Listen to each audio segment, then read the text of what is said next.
Civil Suit by Himrutra. Hello, सबका स्वागत वापस से तुम्हारी चैनल पे। क्या बार बार करना, सिविल सूप में वेलकम।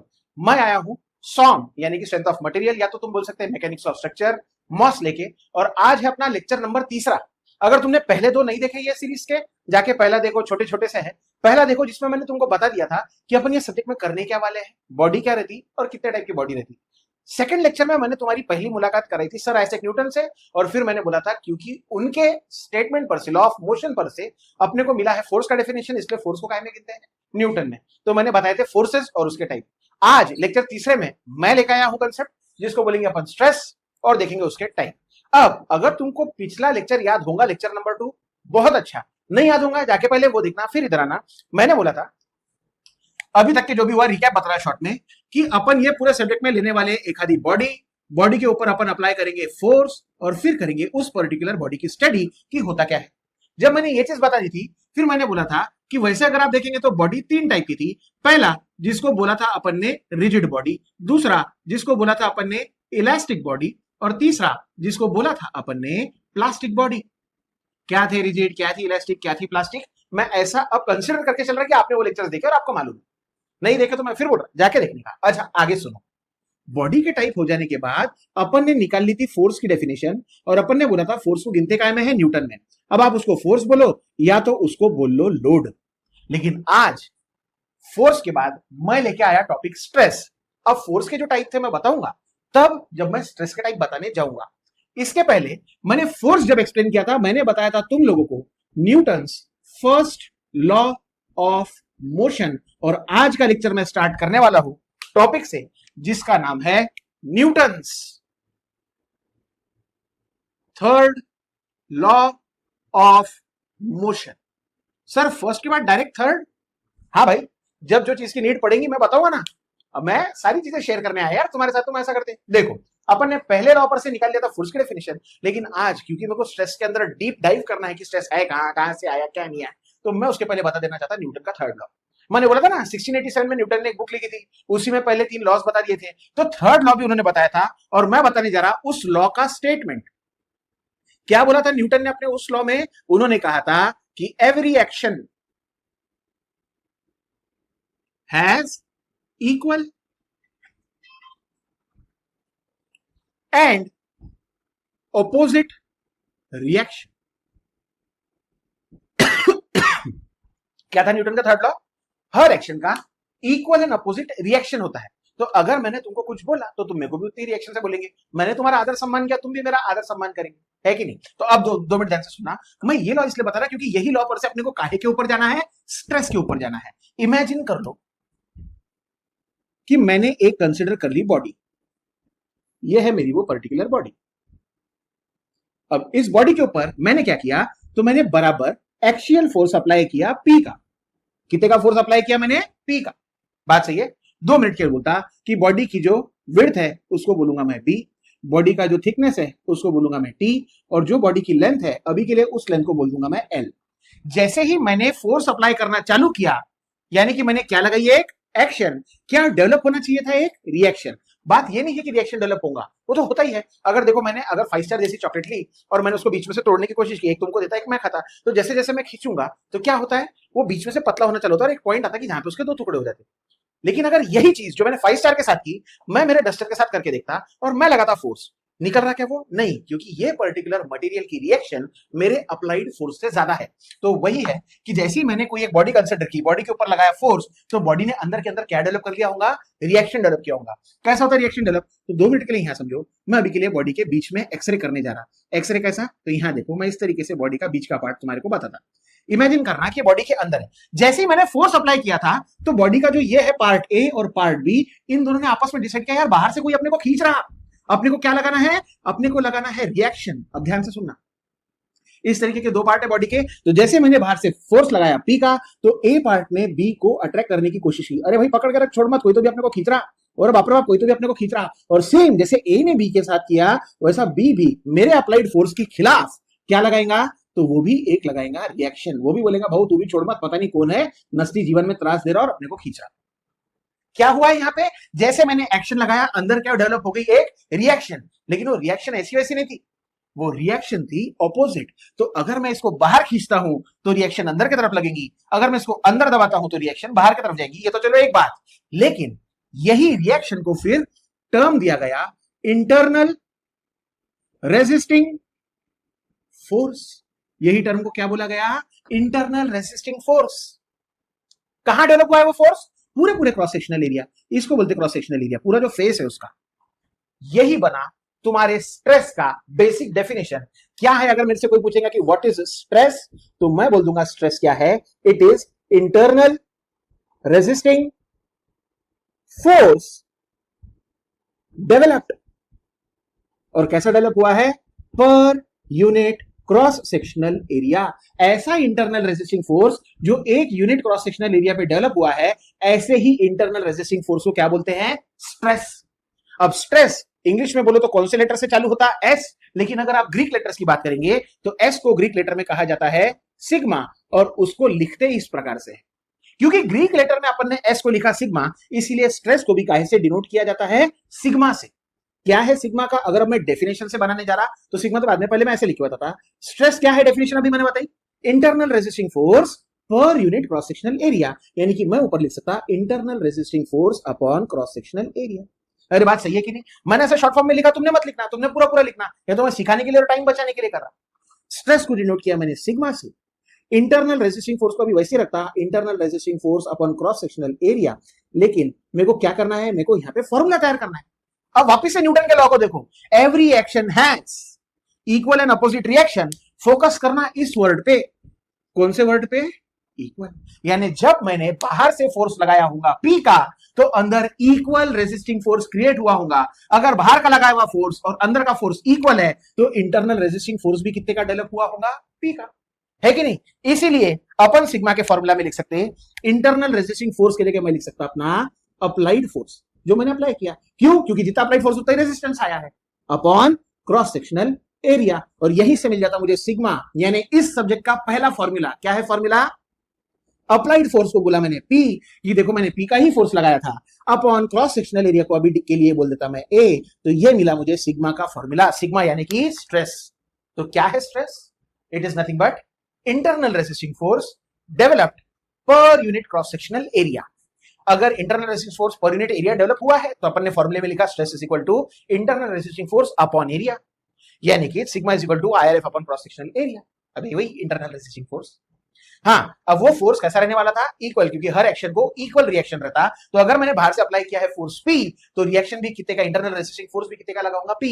इसलिए मैंने लिखा इंटरनल रेजिस्टिंग फोर्स कुछ और नहीं तो क्या है? अपना applied force upon cross sectional area. इसलिए मैंने लिखा sigma is equal to applied force था पी, क्रॉस सेक्शनल एरिया को बोला ए। उसी दिन मैंने बताया यार, फोर्स को किस चीज में गिनते हैं? न्यूटन। इसीलिए जब मेरे को इसका यूनिट लिखना रहेगा तो फोर्स को गिना मैंने न्यूटन में। एरिया है, एरिया कैसे मिलता? B into T cross sectional area, यानी कि मान लो 2 मिनट के लिए ये एमएम में है, ये एमएम में है, तो एमएम इंटू एमएम, एरिया मिलेगा एमएम स्क्वायर में, और ये बनता है एसआई यूनिट किस चीज का? स्ट्रेस का। तो ये था स्ट्रेस, समझे? कुछ और नहीं है स्ट्रेस। अगर कोई मेरे को चेंज करने की कोशिश कर रहा और मैं उसको रेजिस्टेंस कर रहा, रेजिस्टेंस दे पाऊं या ना दे पाऊं तो बात की बात है यार, लेकिन अगर मैं रेजिस्ट कर रहा कोई चीज को, तो स्ट्रेस डेवलप होता। तुम किसको रेजिस्ट करते? पढ़ाई को। मत करो, स्ट्रेस डेवलप होगा ही नहीं, है कि नहीं? 2 मिनट पे ध्यान से सुनना। स्ट्रेस समझाए क्या है? न्यूटन का थर्ड लॉ भी समझाए क्या है? 2 मिनट के लिए सरक रहा साइड में, आ रहा, और मैं तुम्हारे को लेके जा रहा किसके तरफ? उसके टाइप की तरफ। एक बहुत इंटरेस्टिंग कंसेप्ट बता रहा, 2 मिनट बने रहो, आ रहा मैं, स्क्रीनशॉट लो। हो गया मैदान साफ? देखा है तुमने क्या बोला मैंने? न्यूटन का third law, every action has equal and opposite reaction. और उसी के कंसेप्ट पर से काई की डेफिनेशन आई थी स्ट्रेस की। क्या बोला था अपन ने? Internal resisting force per unit cross sectional area को स्ट्रेस बोलते। तो मैंने तुमको जब बताया कि स्ट्रेस यानी कि ही सिग्मा, क्या था सिग्मा का formula? Internal resisting force upon cross sectional area. Internal resisting force equal रहेगा अप्लाइड फोर्स को, क्रॉस सेक्शनल एरिया को बोला ए करके, सिग्मा का फॉर्मूला मिल गया था पी बाय ए। और उसका यूनिट कैसे मिला? फोर्स को गिनते हैं न्यूटन में, अपॉन में क्या है? एरिया, एरिया को गिनते हैं एमएम स्क्वायर में, यानी कि आपके सिग्मा का यूनिट था न्यूटन पर एमएम स्क्वायर। अब एक चीज ध्यान से सुनना, इमेजिन करो तुम्हारा कोई दोस्त है, बहुत हरामी वाला, जिसको इधर उधर जाके काड़ा करने की आदत है। ये है वो तुम्हारा दोस्त, ये दिख रहा? अब मान लो इसके कहीं पे हो गए झगड़े, बराबर है? और सामने वाले ने मारा इसके मुंह पे एक पंच। 2 मिनट यहाँ पे ध्यान से देखो, अब ये पंच दिख रहा कि नहीं दिख रहा पता नहीं, लेकिन मैंने बनाने की कोशिश की। अब वो पंच मारा उसको, जितनी देर के लिए वो पंच लग रहा उसको, यानी कि क्या अप्लाई हो रहा है, फोर्स, बराबर। अब पंच अगर कोई मारेगा, मेरे जैसे गाल अगर इस तरह दबे हुए रहेंगे गाल थोड़ी देर के लिए, मान लो 2 मिनट के लिए वो गाल इस तरीके से दबा हुआ है, ये जो दबा हुआ पार्ट है इधर डेवलप होता स्ट्रेस।